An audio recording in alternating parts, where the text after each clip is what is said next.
ይቅር የማይል ሰው አቡነ ዘበሰማያትን እስከ መጨረሻ መድገም መጸለይ አይችልም።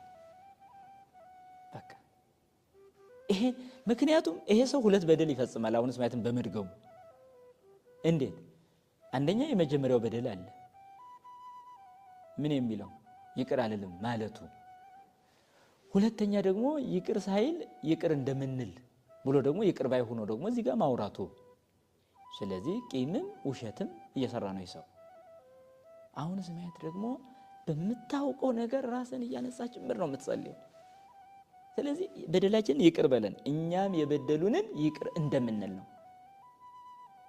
ይሄን ጸሎት ሲሰጠን ይቅር እንድንል የሚያደርግ ትልቅ ኃይል ነው እየሰጠን ያለው። የበደሉንን ይቅር እንደምንል ነው። አያችሁ፣ በደሉ ቀላል ነው ከባድ ነው አይደለም። እሱ አይደለም፣ እሱ እንደኛ አቀባበል ነው። በጣም ትንሿን ሁሉ አክብዶ የሚያይ ሰው አለ፣ ትልቁን ሁሉ ቀለል አድርጎ የሚያይ ሰው አለ። በቃ ይሄ እኮ ነው።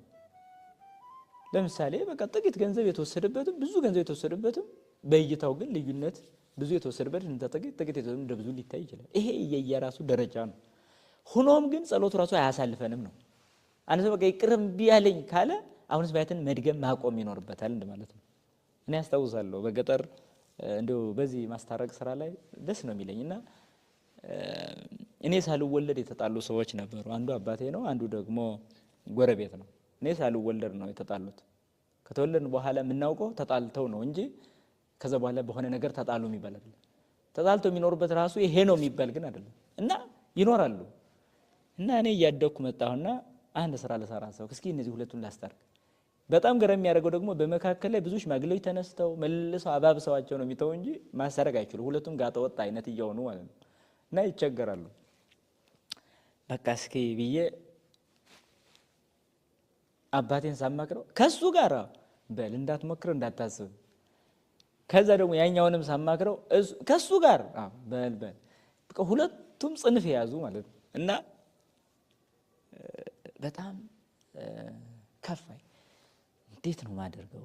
መተው የለብኝም። እሺ በቃ እሱ ከኔ ጋር ይሆን እግዚአብሔር፣ ከዛ በኋላ አደርገዋለሁ። በቃ መሆን አለበት ብዬ ወሰንኩና በቃ አንደኛውም ይሄን አክብዶ ሲነግር ግን እኔ ሄጄ አይ ይሄ ነው በቃ እሱ ለመታረቅ እኮ ፈቃደኛ ነው፣ አንተም ለመታረቅ ፈቃደኛ ሁን እያልኩ ሁለቱንም በዚህ አግባባውና ሆኖም ግን አባቴን ካሳመንኩ በኋላ ከሱ ቤት ሲሄድ ጭራሽ ሲለኝ ያ ደግሞ የተማረ ነው ያኛው። በቃ እዚህ ጋር ለማስታረቅ ትልቅ ምክንያት የሆነችኝ እቺ አቡነ ዘበሰማያት ናት።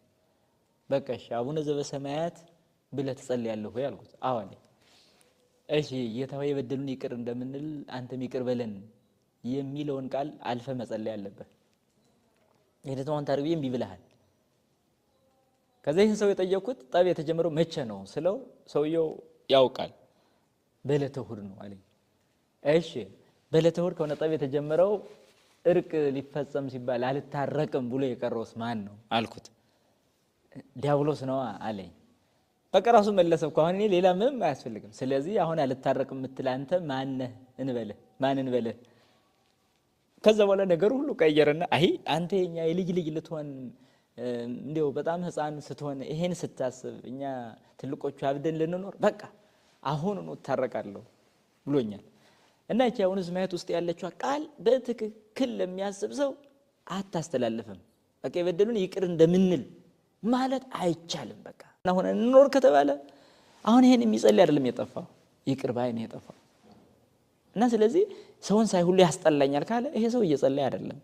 ይሄ ሰው ፈጣሪውን ይቅር በለኝ እያለ አይደለም። ታዲያ በእግዚአብሔር ዓይንኛ ስንታይ ምን ያህል እናስጠላ ይሆን ታዲያ? ግን እሱ መሐሪና ይቅር ባይ ስለሆነ ተሸክሞን ይኖራል። አልቦ መስፈርት ለሳይለ ትእዛዝከ ነው። በይቅርታው አዞ ለሚያመጣው ምህረት ምንም መስፈርት የለውም። ልክ እኛም የሱ ልጆች በዚህ ልክ ስፍር በሌለው ይቅርታ ነው የምንጓዘው እንጂ ለክተን ትናንትናም ይቅር ብየው አሁንም ደግሜ ሶስተኛ አራተኛ እያለ ያን እየቆጠረ አሁን ቂመኛ ሆኖ መቀጠል አያስፈልግም። ስለዚህ እሱን ሳይሁን ያስጠላኛል፣ ከመቃብሬ አይቁምብኝ፣ ወደዛ አይመጥብኝ። እንዲህ አይነት በቀልና ቂም ከኛ ልብ ካልጠፋ የምንጸልየው ጸሎት በእግዚአብሔር ፊት ይቀርባል ብላችሁ እንዳታስቡ። በቃ ይሄ በትክክል ማየት ያስፈልጋል። በቃ እኛ ጥቂቷን ነገር ማድረግ ያቃተን ትልቁን ነገር እንዲሰጠን ከእግዚአብሔር ለምን እንጠይቃለን?